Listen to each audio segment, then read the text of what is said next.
পাকিস্তান কি আদৌ নিরাপদ চ্যাম্পিয়ন ট্রফি খেলার পক্ষ থেকে? সেই প্রশ্নের উত্তর খুঁজতে দেশের বিশেষ প্রতিনিধির দল পাঠালো নিউজিল্যান্ডে। একাধিক শহর এবং স্টেডিয়াম ঘুরে দেখবে এই দল। তাদের ছাড়পত্র পেলে তবেই পাক ভূমে খেলতে আসবে ব্ল্যাক ক্যাপস বাহিনী। তো আগে কি কি হচ্ছে দেখে নিই চলুন। তার আগে ভিডিওটিতে একটি লাইক আর চ্যানেলটিকে সাবস্ক্রাইব করে রাখুন। আগামী 19শে ফেব্রুয়ারি থেকে সম্ভবত শুরু হতে পারে চ্যাম্পিয়ন ট্রফি। ভারত ছাড়া অন্যান্য দেশগুলির খেলবে পাকিস্তানের মাটিতেই। তবে সেই টুর্নামেন্টের আগে একটি ত্রিদেশীয় সিরিজের আয়োজন করেছে পাক বোর্ড। সেখানে পাকিস্তানের পাশাপাশি খেলবে দক্ষিণ আফ্রিকা এবং নিউজিল্যান্ড। তার আগেই পাকিস্তানের নিরাপত্তা খতিয়ে দেখতে পৌঁছে গিয়েছে কিউইদের বিশেষ প্রতিনিধি দল। নিরাপত্তা বিশেষজ্ঞ র্যাগ ডিকাসন এবং ক্রিকেটারদের সংস্থা প্রতিনিধি ব্র্যাড রোডেনকে পাঠানো হয়েছে এই দলের সদস্য হিসেবে। করাচি এবং লাহোরে গিয়ে নিরাপত্তা সহ অন্যান্য ব্যবস্থা খতিয়ে দেখছে তারা। আইসিসির বিশেষ দলও চ্যাম্পিয়ন ট্রফির প্রস্তুতিতে খতিয়ে দেখতে পাকিস্তানে গিয়েছে। করাচি থেকে শুরু করে লাহোর এবং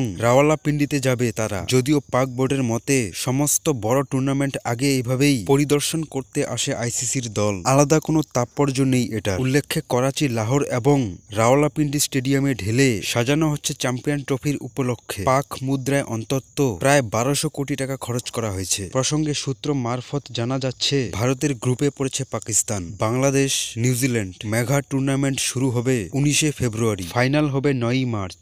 ফাইনালের জন্য রিজার্ভ ডে আছে। প্রথম সেমিফাইনাল হতে পারে 4 মার্চ, 5ই মার্চ হতে পারে দ্বিতীয় সেমিফাইনাল। দুটি সেমিফাইনাল এবং ফাইনাল হবে নিরপেক্ষ ভেন্যুতে, অর্থাৎ ভারত না উঠলেও সেমিফাইনাল বা ফাইনাল পাকিস্তান পাচ্ছে না।